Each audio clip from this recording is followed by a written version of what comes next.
Welcome back to True Ghost Vault. Story 1. There's a creature that mimics your voice in these woods. I was raised on warnings, the kind whispered around fire pits and passed down in the hush of candlelight. My grandfather, his eyes long since gone cloudy, from the mines would say it plain. Don't answer when you hear your own voice calling from the trees. That ain't you. As a boy, I laughed it off, thought it was just one of those old mountain superstitions that kept kids from wandering too far in the dark. But now, standing in the frozen belly of these woods, I hear it my own voice. And I know I've made a terrible mistake. The snow crunches beneath my boots in slow, deliberate beats. Every step echoes like it's being measured, counted. The air out here is dead still, not silent still. There's a difference. No wind, no animal rustle, just a pressing, suffocating stillness that drapes over my shoulders like wet wool. I came back to help clear out my uncle's cabin. He passed in his sleep a week ago alone, up in the hollow of the same stretch of Appalachian Mountain where my family's buried 6 generations deep. Sheriff said it looked peaceful. Fire burned low in the hearth. No signs of struggle, just gone. But I knew better. Uncle Ray was a stubborn bastard, wouldn't go gentle into anything. If he died quiet, something made him quiet. The cabin hasn't changed much since I was a kid. Still smells like pine tar and mildew. A wall of hunting rifles, half-empty mason jars of God knows what, his old tape recorder sitting on the counter. I hadn't seen that recorder in decades. He used to carry it everywhere, whispering little messages into it when he thought no one was looking. I pressed play out of curiosity, expecting old stories or drunken ramblings. Instead, I heard something I can't unhear. My voice, whispering, "I see you, I see you, I see you," 3 times, hollow, flat, like it had been drained of breath. I turned it off, stared at it for a long while, then threw it in the wood stove. Plastic bubbled, hissed, cracked apart. The house filled with the chemical stench of burning tape. I couldn't stay after that. Packed my duffel and headed for the trail back to the truck, 4 miles down the ridge. Snow had started falling again, heavy, wet flakes. My footprints barely held their shape before vanishing behind me. That's when I heard it. Daniel. Not loud, not panicked, just wrong. It wasn't a voice calling to me. It was my voice drifting from somewhere ahead, off the trail deeper into the trees. It echoed like it came from an empty well, hollow, distorted, stretched, thin. "Daniel," it said again, quieter this time, like it was waiting for me to come closer. My legs stopped on instinct. Every part of my body screamed to run, not walk, not think, just run. But something inside me, something cold and deep-rooted, pushed against that fear. I needed to know, needed to see. I stepped off the path. The snow swallowed the sound of my footsteps. Branches hung low, heavy with ice, and the trees seemed to close in as I moved. I kept my eyes fixed forward, straining to see anything in the gray haze of snowfall. The forest felt old here, older than memory, older than story. Like something had lived here long before people started drawing maps of these mountains. Then I saw it, a clearing, a ring of bare earth in the middle of the snow, untouched, steaming faintly in the frigid air. In the center, a shape crouched low, human-sized, pale, hairless. Its back was to me, the skin stretched, too tight over a frame, too thin, like wax poured over broken wire. And then it spoke again. "Daniel," it said, without turning around. It was exactly my voice. The cadence, the gravel, even the way I breathed through my nose between words. I took a step back. A branch snapped under my boot. It stood, not all at once, not like a person. It unfurled like it had too many joints, or not enough. Its spine cracked as it rose slow and deliberate until it towered above the trees. But its limbs stayed wrong, too long, hanging like wet ropes. Then it turned, and it wore my face. Not perfectly. It was close the way a wax dummy in a museum looks close, but its eyes were glassy, too wide. Its mouth was set in a Richter's grin I've never worn, and still it spoke. Daniel. I didn't answer, didn't breathe. I just ran. The trees whipped past in a blur of gray and white branches, clawing at my coat, tearing at my skin. I didn't look back. I couldn't. I don't know how long I ran. Minutes, hours. The world collapsed into two things: the sound of my breath and the thing behind me moving faster than it should have, yet never quite closing the gap. The woods weren't the same anymore. Paths that used to cut through the hollows were gone, buried or moved. The landmarks I remembered, the rusted deer stand, the fallen pine split by lightning, weren't where they should have been. It felt like the forest was turning itself inside out around me, a maze built of bark and bone. But that wasn't the worst part. The worst part was that it kept calling out, over and over, always in my voice. Sometimes it sounded like I was just a few steps ahead, urging me forward. Sometimes it echoed from behind, laughing softly. And then it changed. Help, it said, barely above a whisper. It was my voice again, but this time cracked, desperate, pleading. Please. I don't know where I am. I knew what it was doing. I knew it was trying to make me stop, to turn around, to go back. But something in me trembled. Because deep down, some old, useless part of my brain believed it. Some part of me thought, what if that really is me? What if I left part of myself behind in that clearing, and this thing's just wearing the rest? I shoved the thought away and kept running. My legs gave out sometime near dusk. The sky had turned the color of rust, and the snow was falling in sheets. I collapsed beneath a rock outcrop, half buried in a nest of frozen ferns. My lungs burned. Every part of me ached. I knew I wouldn't last the night out here. I dug through my coat for my phone. No signal. Of course.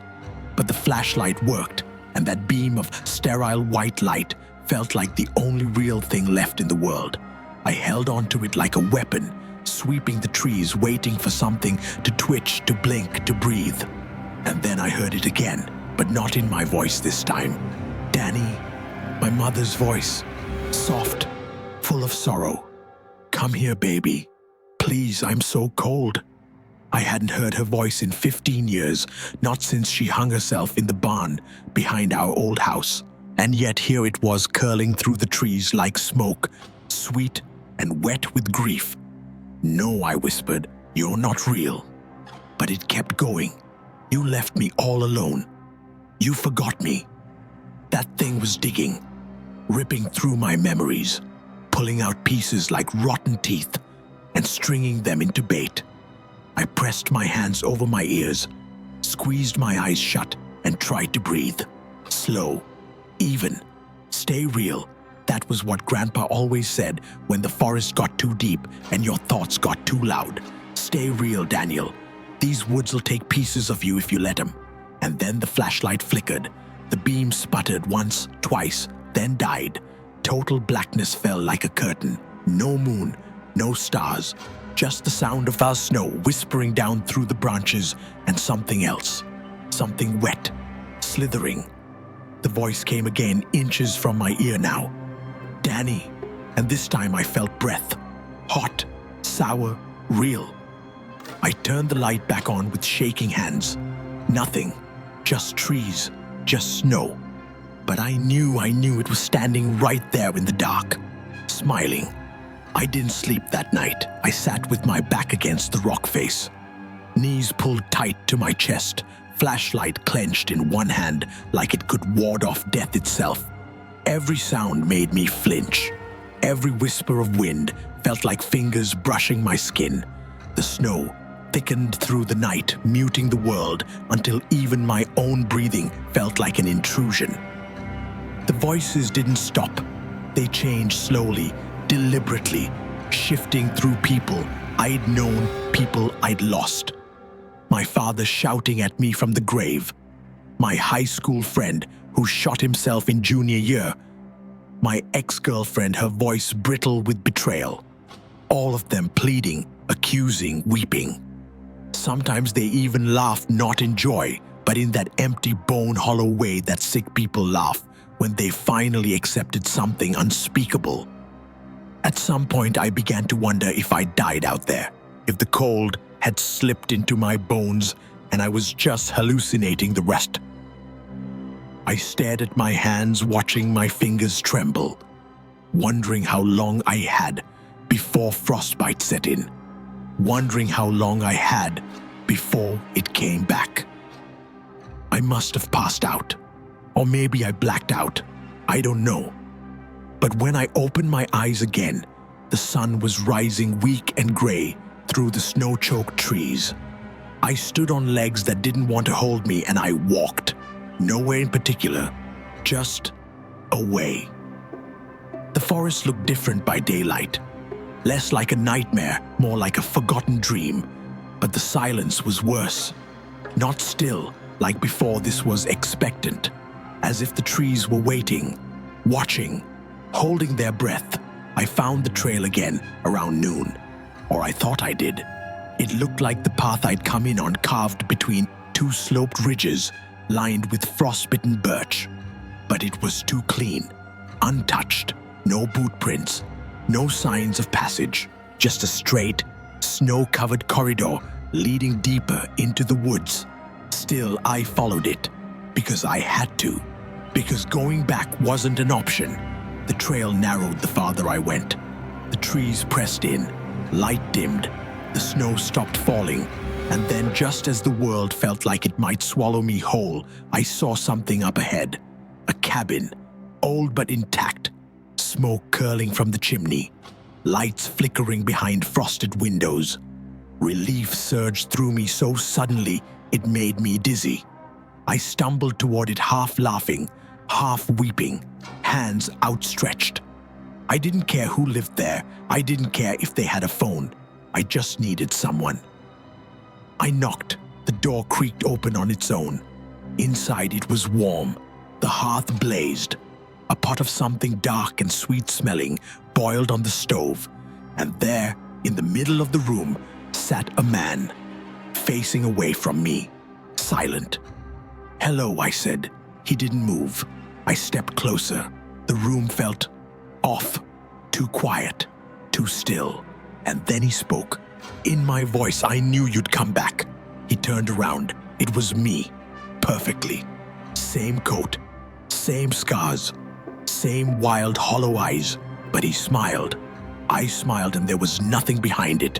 No soul, no warmth, just teeth. "You left me there," it said, "in the clearing." I backed away. "I'm not you," I whispered. It stood, and now as it walked toward me, I saw what was wrong. The way its shoulders is twisted, the way its hands curled backwards, like it was wearing my skin but didn't know how to fit inside. I waited so long, Daniel, it rasped. "You brought me here. You called me." "No," I said. "I didn't." It laughed. But this time it wasn't my voice. It was my mother's. And then it lunged. I didn't scream. There wasn't time. My instincts took over. I grabbed the iron poker from beside the hearth and swung as hard as I could. It connected with something solid and wet. The thing staggered back, knocking over a chair, its head twisting at an impossible angle, before snapping back into place. I didn't wait. I bolted through the open door into the blinding gray of the woods. I ran until my chest felt like it would collapse. The snow swallowed me whole, the trees closing around me like prison bars. I didn't look back. I couldn't bear to see it again, that thing wearing my face like a stolen mask. Branches clawed at my arms, tore open my skin.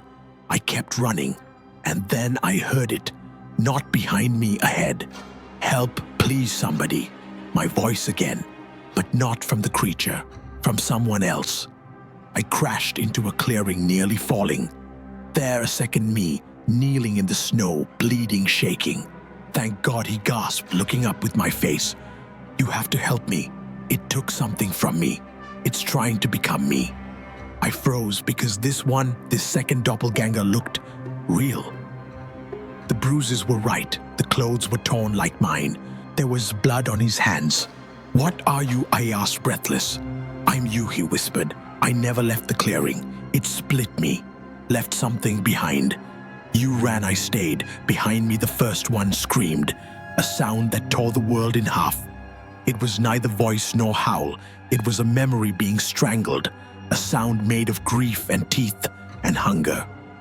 I spun. It stood at the edge of the trees now, arms too long, face sliding like melting wax. It stared at us both.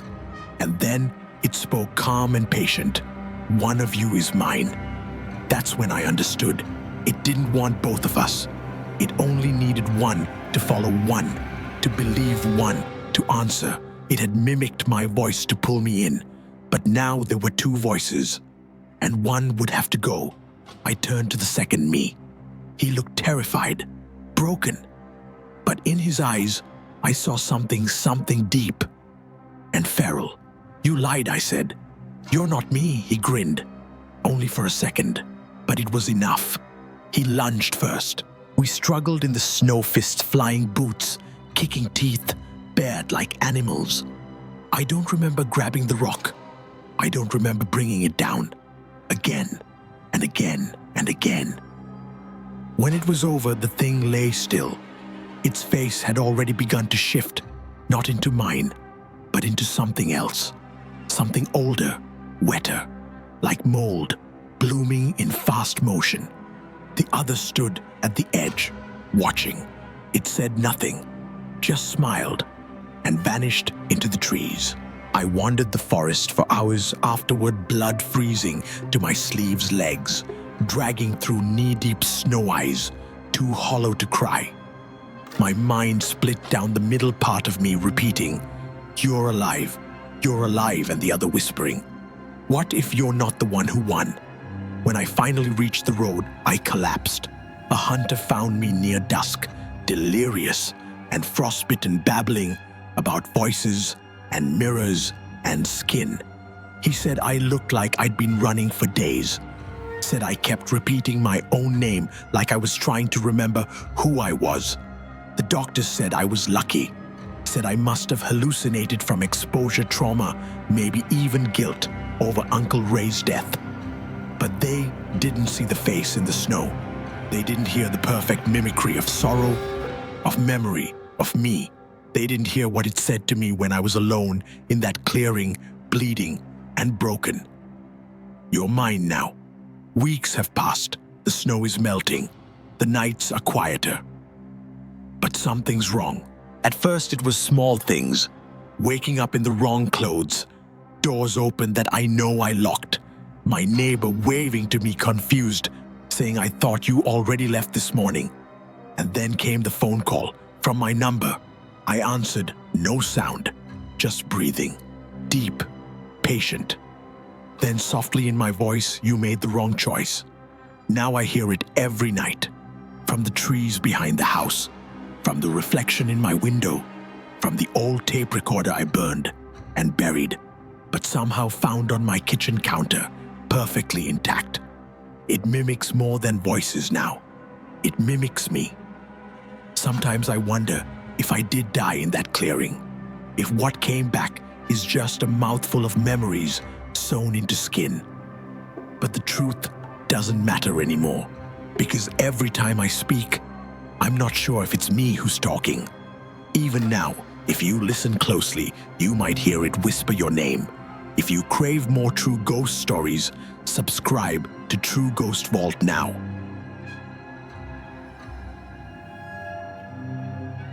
Story 2. I took a photo in the valley, and there was a man standing behind me. I wasn't supposed to be alone when I took that photo. The valley was quiet, windless. The kind of winter day where the air hangs like glass, cold, sharp, utterly still. There's a silence in those mountains that presses into you.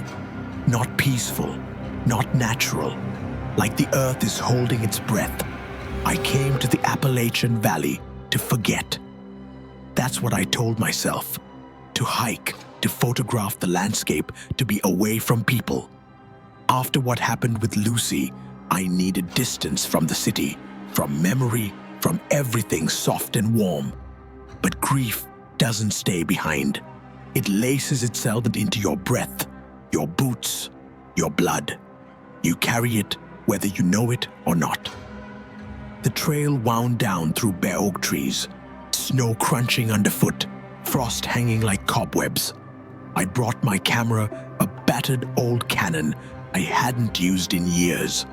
Something about looking through the viewfinder helped me feel separate from it all, safe. That morning I reached a ridge overlooking the heart of the valley. The trees opened just enough to reveal a sweeping, hollow bowl of snow ringed by dark peaks. The kind of view that feels ancient, like you're trespassing in a place that's been untouched for centuries. I set the tripod, took a breath, snapped the photo. One photo, that's all. I remember the exact second I pressed the shutter, because in that moment, I felt it. A shift, a presence. The hairs on the back of my neck lifted, a pressure behind me like someone was standing there, not walking, standing, motionless, watching. I turned. Nothing. Just trees, just frost, just that endless, whispering quiet. I told myself it was wind, imagination, the chill of isolation playing tricks on me.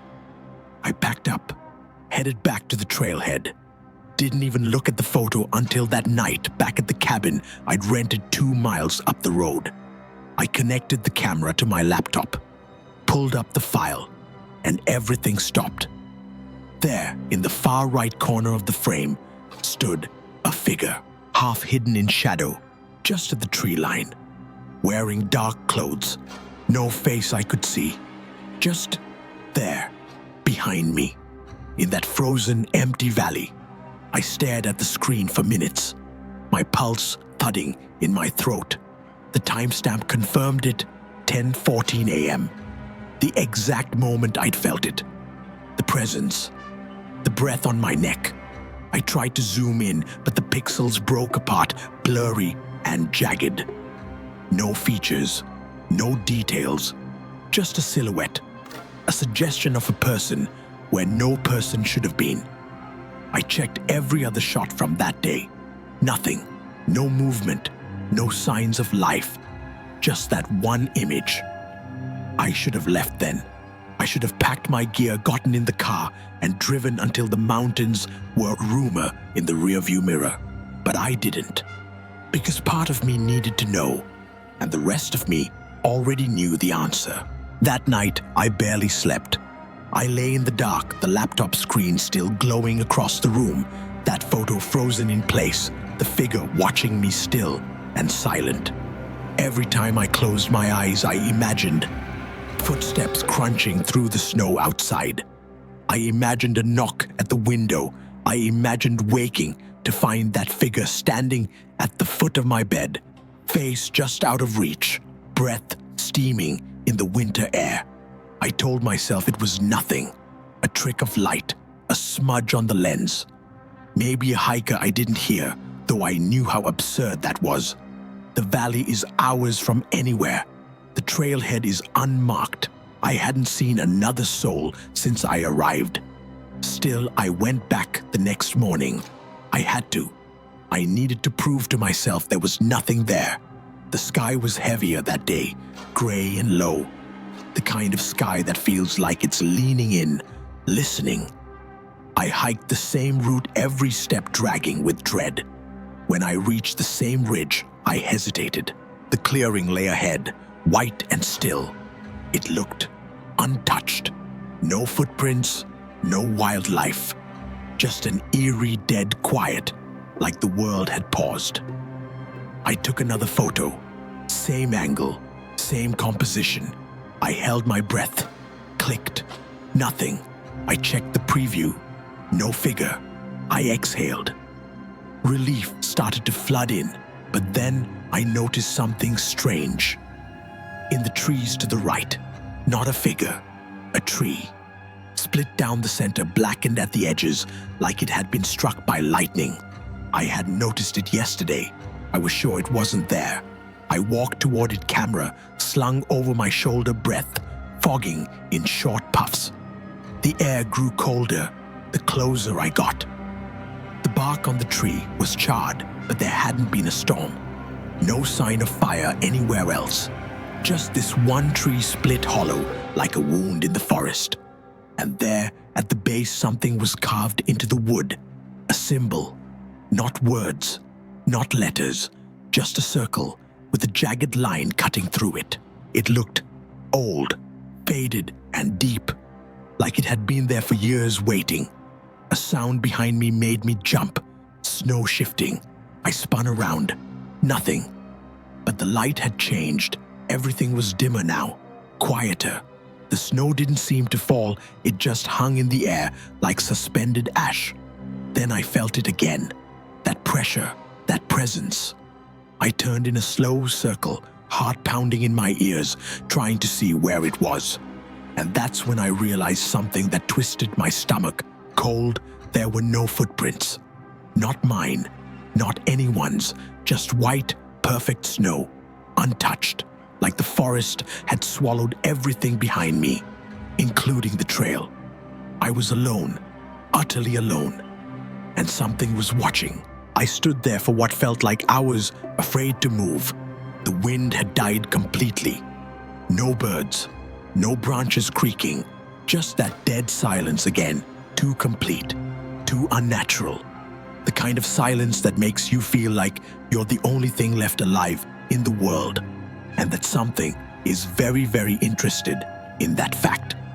I tried to retrace my steps, but there were no steps to retrace. The snow was smooth behind me, the path erased, as if the moment I turned away from that tree, that carved, blackened thing, the woods had decided I didn't need a way back. My breaths were coming faster now, too fast. I fought the panic. Get back to the ridge. Get back to the cabin. Don't run. That's what it wants. I took one step, then another, pushing through the thigh-high snow, keeping my eyes ahead. That's when I heard the voice. Not loud, not far. Behind me. It said my name, not a shout, not a call for help, just a whisper, right behind my ear. Thomas. I froze. I didn't turn. I couldn't. Something deep in me, older than fear, older than thought, screamed, "Don't turn around," but my body didn't listen. I turned, and there it was, the figure from the photo, closer now. Just beyond the trees, still featureless, still wrapped in shadow, but taller than I remembered. It didn't move. It didn't threaten. It simply stood, watching. Then it raised its hand and pointed. Not at me, at the tree, the burned tree, the one with the carving. My heart hammered. I stumbled back, my camera swinging wildly on its strap, and ran.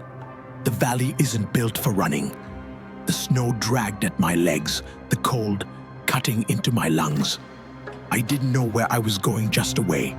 But the forest doesn't let you run blind. Paths twist, directions turn inside out, trees shift. And every time I glanced over my shoulder, it was closer, never moving, just closer, watching, always watching. By the time I reached the edge of the valley, it was dusk, and I wasn't sure I'd ever left, because when I reached the cabin, the door was open. Lights on, fire crackling in the hearth, exactly how I'd left it yesterday. Not this morning. The coffee mug I'd used cold full. The flannel I wore yesterday draped over the chair. My boots dry and clean by the door. I stood there in my own cabin, soaked and shivering and filthy, staring at the exact replica of my day before. That's when I saw it again. The laptop screen. The photo. Still open. Still on the same frame. Except the figure was gone. And I was the one in its place. standing at the edge of the trees, face turned toward the camera, smiling. The smile in the photo wasn't mine. It looked like mine. Same mouth, same scruff, same posture. But there was something behind the eyes, a vacancy, a mockery of recognition, like a puppet wearing my face pulled by invisible strings. I backed away from the screen, bile rising in my throat. The cabin felt wrong now. Familiar, but off. The air was colder than it should have been. The fire looked real, sounded real, but I couldn't feel its warmth. My hands stayed frozen. My breath misted in front of me, like I was still outside. I went to the window. The forest stared back at me. Every tree was still, the snow untouched. But in the far line of pines, I saw it again. Not the figure this time, me, standing, watching. No camera in hand, no gear, just me, or something that looked like me, staring into the cabin from the woods. I staggered back. The floor groaned beneath my feet, but not just where I stood. Behind me, a second groan, then a creak, weight shifting, footsteps. Inside the cabin, I spun, heart in my throat, every muscle locking. No one, empty room, but the air felt crowded, like something was just out of view, breathing slow, intent. I grabbed the camera, I don't even know why. Maybe instinct, maybe some stupid thought that I could prove this wasn't madness. I flipped through the images, desperate hands shaking, and there it was, a new photo, not one I took. One of me standing in the cabin, staring at the laptop, taken from just behind me, time-stamped. 5 minutes ago. My hand slipped. The camera hit the floor. I ran out the door into the cold, barely remembering to grab the keys. The snow didn't slow me this time. It parted soft and silent, as if ushering me toward the car. When I reached the road, I didn't look back. Not until I was inside, doors locked, engine screaming to life. Then I looked. The cabin was gone. Just trees. And in the clearing, the figure, no longer wearing shadow, just my face. I didn't stop driving until the mountains disappeared in my rearview mirror. Hours passed in a blur, winding roads and frozen pavement. No music, no thoughts, just the steady hum of the engine and the cold ache in my chest that wouldn't go away. I reached the city by dawn. It felt unreal, the traffic lights, the motion, the life. People went about their morning routines, like the world hadn't just come apart at the seams somewhere back in that cursed valley. I parked in front of my apartment, hands still locked around the steering wheel. I sat there until the sun cleared the rooftops, warming the windshield. For a moment, I let myself believe it was over, but deep down, I knew better. Back inside, everything felt off. My apartment was as I'd left it, coffee rings on the table, mail on the counter, clothes in the hamper, and yet something had changed. Photos on the wall, subtle differences, poses I didn't remember, a trip I never took, the books on the shelf out of order, my toothbrush used, my bed slept in. I was being replaced, not by force, not by some violent invasion, but slowly, carefully, like a snake shedding its skin and leaving it behind.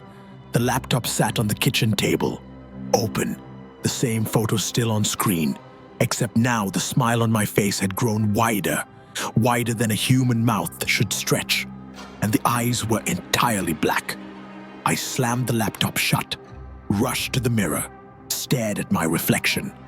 For a second, just 1 second, my face didn't move when I did. It stared at me, then smiled. Not my smile, his. I smashed the mirror with my fist. Glass rained down around me. Blood seeped into the sink. But when I looked up again, the mirror was whole, and the reflection was still smiling.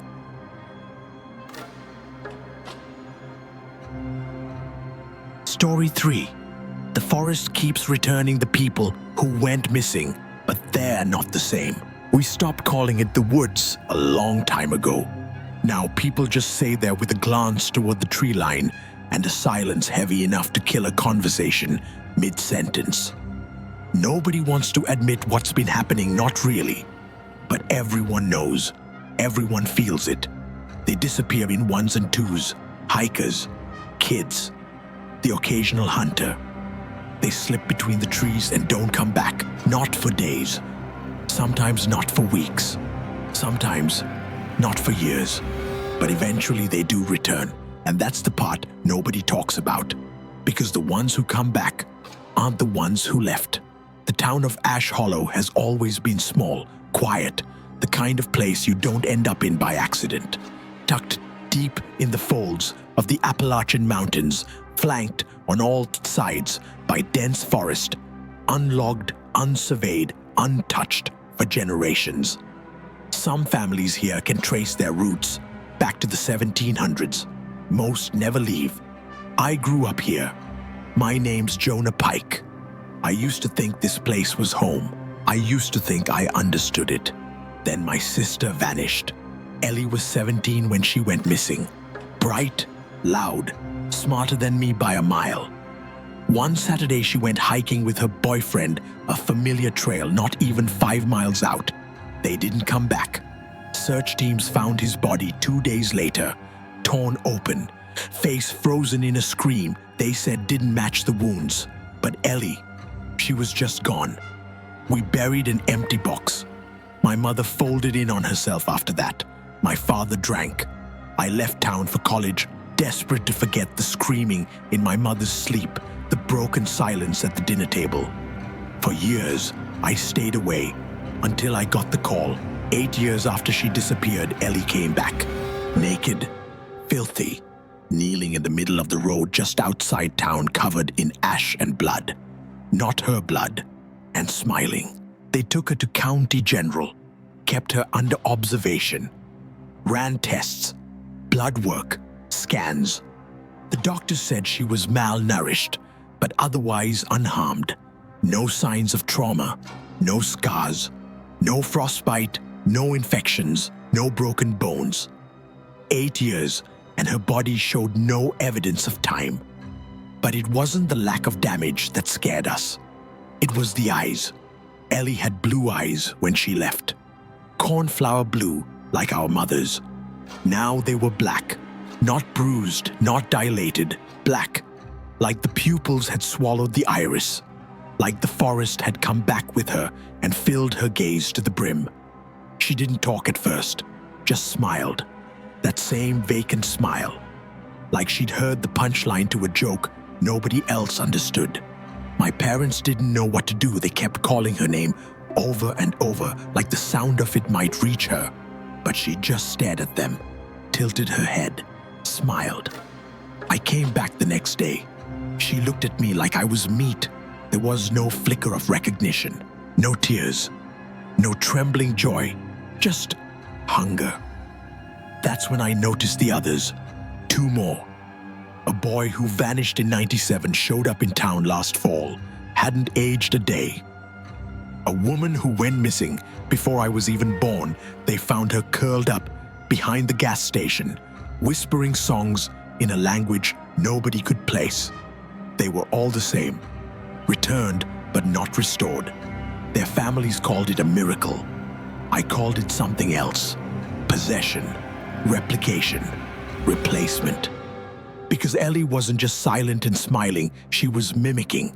She'd watch us talk and move, and she'd copy it seconds later. A delay, like learning. She would stare at her own reflection mouth, twitching, as if rehearsing words, sounds, shapes. One night I found her standing in the yard, naked in the frost, head tilted to the stars, and she was humming. Not a song, a pattern, like a warning or a signal. I started keeping a journal, not because I wanted to write this down, but because I needed proof, something to remind me I wasn't crazy. Because each day Ellie got better at being Ellie. She began speaking in full sentences. She started wearing clothes again. She laughed at the right moments, reacted appropriately when people cried. She hugged our mother, kissed our father's forehead, called me Jonah, but none of it felt right. It was like watching an actor slip into a role. Seamless, convincing, almost beautiful. Except I'd see her in the mirror late at night practicing her smiles, dozens of them held until her skin trembled. Or I'd wake up to find her standing in my doorway, just staring, not blinking, not breathing. I brought it up to my mother once, told her Ellie wasn't the same. She slapped me so hard I saw stars. She came back, she whispered, eyes brimming with tears. That's all that matters. I didn't argue. There was no point. The town had already decided this was a blessing. People smiled again, laughed again. There were sermons at church, news stories. Local miracle missing girl returns after 8 years. They all wanted to believe, but then the dream started. Always the forest, always dark, always full of voices that sounded like mine, and Ellie was always there, sometimes buried in leaves, sometimes reaching toward me, her arms far too long, her mouth unhinging. And sometimes I was her. Waking up gasping wasn't the worst part. The worst part was how familiar it all felt. Like I wasn't dreaming it for the first time, like I was remembering. Then the animals began disappearing. First our dog, then others around town, cats, livestock, even deer, and no one talked about it. Just like no one talked about how the woods had grown. I noticed it one morning. The tree line was closer, subtly, imperceptibly, but definitely closer. The forest was moving in, and whatever it took, it brought something else back with it. I walked the perimeter of our property that morning, counted the paces between the house and the trees, just like I used to when I was a kid, when I was afraid of monsters in the dark. It used to be 93 steps to the woods. Now it was 61. I told myself I was imagining it, that maybe I miscounted, that maybe erosion or new growth had shifted things a little over time. But that didn't explain the new trees, not saplings, tall, mature pines that hadn't been there last week. Their bark slick and dark, like they'd just emerged from the ground, their limbs oddly twisted, like they grew under different laws. And I could swear they were closer every morning. I stopped sleeping, started researching. Folklore disappearances, cryptobotany, Appalachian myths.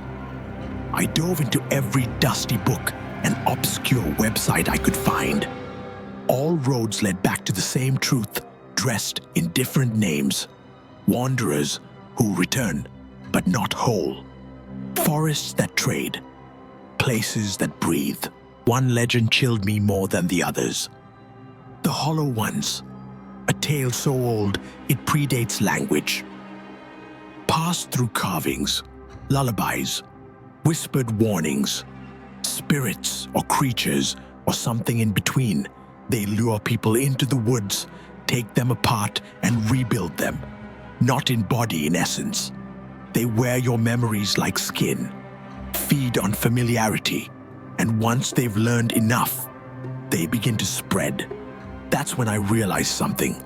It wasn't just Ellie, it was happening across town. I saw it in the eyes of the boy who'd vanished in '97. I saw it in the tilt of that old woman's head, in the way she whispered to trees when no one else was watching, in the people who came back from hunting trips with clothes that didn't fit and voices just a little too smooth.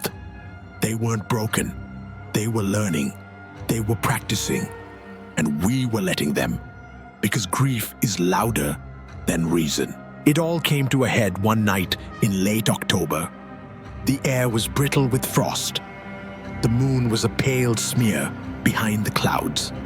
Ellie stood in the backyard again, barefoot in her nightgown, facing the woods. Her arms hung loose at her sides, her head tilted slightly, that uncanny angle she always made when she was listening. I watched from the window, And then she moved. Not like a person walks, not step by step, but like something being drawn. Her feet never quite touched the earth. Her body drifted forward into the trees. Silent, graceful, intent. I followed. I didn't grab a coat. I didn't grab a flashlight. I didn't think. I just moved. The forest swallowed me within minutes. The light of the house vanished behind the thick trunks. My breath came in gasps. My eyes strained against the dark. But I could hear her just ahead, humming that same wordless pattern I'd heard before. The air changed as I moved deeper. Colder, but not naturally so. It felt hollow, like something vast had exhaled. And the trees, they were wrong. Wider, older, covered in bark that looked wet to the touch, though no rain had fallen. Then I saw the clearing, and I saw them, dozens of them, standing in a loose circle. All of them, people I knew, people who'd disappeared, people who'd returned, and others who hadn't. Some of their faces were perfect, others not. Eyes too large, mouths that didn't close, heads that turned too far on the neck. They stood in complete stillness, watching me. Then slowly they opened their mouths, and in one perfect, synchronized voice, they spoke. You came back. Ellie stepped forward. Her body moved like a marionette jerky, beautiful wrong. She reached toward me, fingers twitching. You belong to us now, she said, but it wasn't her voice. It was mine. I tried to speak, but nothing came out. My throat constricted, my chest locked. All I could do was stand there trembling while Ellie, or the thing wearing her, reached closer. Her fingers brushed my cheek. Cold, damp, almost spongy, like they'd been growing, not living. Behind her, the others began to move, not walking, shifting. One blink, and they were 10 feet closer. Another blink, 5 feet. A lurch, a flicker, like skipping frames in an old film reel. My heart screamed. My mind shattered. I turned to run, but the forest didn't let me. The path behind me was gone. Trees had closed in thicker now, pulsing faintly in the moonlight. And when I touched one, just to steady myself, the bark rippled. It breathed. I heard my voice again. Dozens of versions, all coming from different directions. Some whispers, some sobbing, some screaming. One of them laughed. Then I heard my mother's voice, my father's, my childhood dog barking, all layered into a cacophony of memory and mimicry. The forest was speaking me back to myself, echoing every piece I thought I'd lost. I dropped to my knees, and then I understood. The forest doesn't take people. It studies them. It waits. And once it knows them well enough, it returns what's useful. I closed my eyes. I don't know how long I stayed there. Maybe minutes, maybe years. When I finally stood again, the clearing was empty. No Ellie, no echoes, no eyes. I walked home in silence. The door to the house was open. Inside, my mother sat at the kitchen table. She looked up, smiled. I made breakfast. Her eyes were black. If these stories made your skin crawl, if the woods now feel a little too quiet, and if you start to doubt what you see in your own reflection, then you're exactly where you need to be. Subscribe to True Ghost Vault for more true inspired horror stories that linger long after the screen goes dark. New horrors every week. You may not come back the same,